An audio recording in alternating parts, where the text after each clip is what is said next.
இறைவார்த்தையை கேட்டு அதன்படி செயல்படுகிறவர்களே என் தாயும் என் சகோதரர்களும் ஆவார்கள். தூய லூக்கா எழுதிய பரிசுத்த நற்செய்தி 8வது அதிகாரம் 21வது இறை திருவசனம்.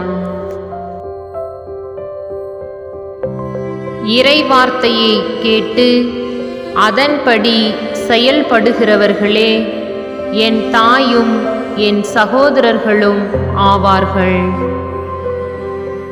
தூய லூக்கா எழுதிய பரிசுத்த நற்செய்தி 8வது அதிகாரம் 21வது இறை திருவசனம்.